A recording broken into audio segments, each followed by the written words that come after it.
Thanks so much. Hi, everyone. It's a real pleasure for me to be invited here tonight, and I assure you I'm sincere in that sentiment because as a very conservative guy who lives and works in very liberal New York City, it's pretty much a pleasure for me to be invited anywhere. It doesn't happen very often, and just to give you an idea of the strange existence National Review has in the middle of Manhattan there, for the longest time, for years, our offices were located directly above the headquarters of a rap recording studio.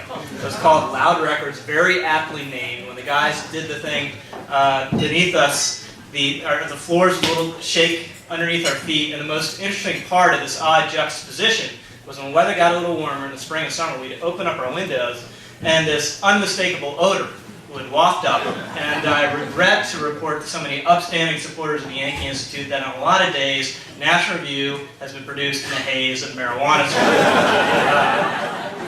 Now, usually, I don't like to leave Manhattan unless I'm going to a red state, like, say, Massachusetts.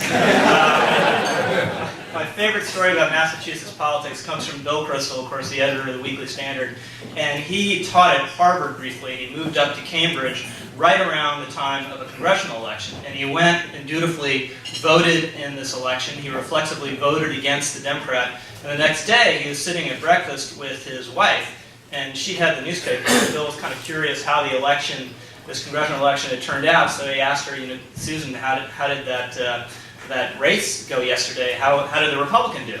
And she said, Bill, there wasn't a Republican. And he said, look, I know I voted for someone, and I voted against the Democrat. She said, Bill, I hate to break it to you, voted for the communist. how it used to go in Massachusetts before that marvelous week. That was the best week politically in about 4 years. Because first we had Scott Brown win, then we had the Supreme Court vindicate the First Amendment, and then we had Air America close. Now, what cockeyed optimist among you ever thought that in the Obama administration, Air America would shut down before Gitmo? Seriously, it's a pleasure and an honor to be here tonight. The Yankee Institute does such important work.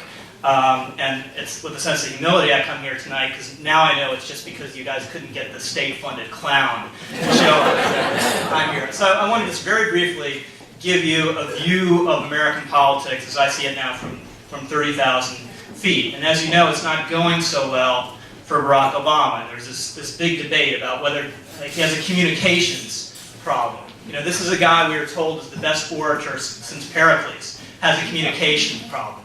Or is it a Rahm Emanuel problem, or a Valerie Jarrett problem, or a David Axelrod problem? What he really has is a reality problem. And he is learning why Margaret Thatcher famously said, the facts of life are conservative. And he's learning that in domestic policy and in foreign policy. In domestic policy, it's just a truth that the government cannot create wealth. You cannot spend your way to wealth. And liberals believe that partly because they believe a myth about the New Deal, which is that the New Deal ended the Depression.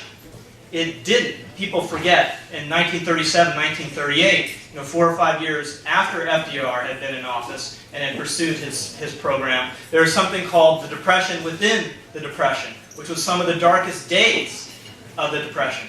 FDR's Treasury Secretary went up to Congress and testified at that time, and he said, we have spent, and we've gotten nothing for it. Now, does that sound familiar or not?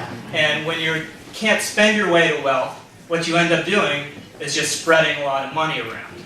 And there's a great Simpson episode of the TV show The Simpsons once, where the grandfather character in the program started to get a check in the mail, mysteriously, every week. And at the end of the program, it turned out there'd just been some mistake, and he was getting someone else's royalty check in error. And one of the kids, Bart or Lisa, asked him, Grandpa, didn't you think it was strange that you were getting free money in the mail every week? And Grandpa said, no, I just figured the Democrats were back in charge. That is exactly what's happening now. 2, in foreign policy, Obama and the liberals also labor under a fundamental error, where they believe basically every dispute is negotiable.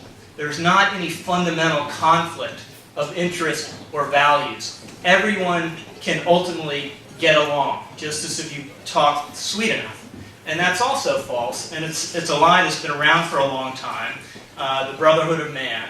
And in its most extreme form, of course, was the Soviet Union, that believed in the brotherhood of man in an extremely serious way. And there's an old story about the old Soviet Union, that they used to have an exhibit in the Moscow Zoo, where they had a lion together with a lamb.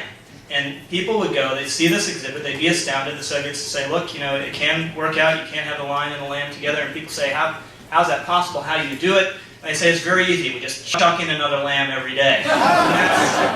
That's how the world really works. And I'm afraid Barack Obama is going to discover, all of us are going to discover in a very painful way.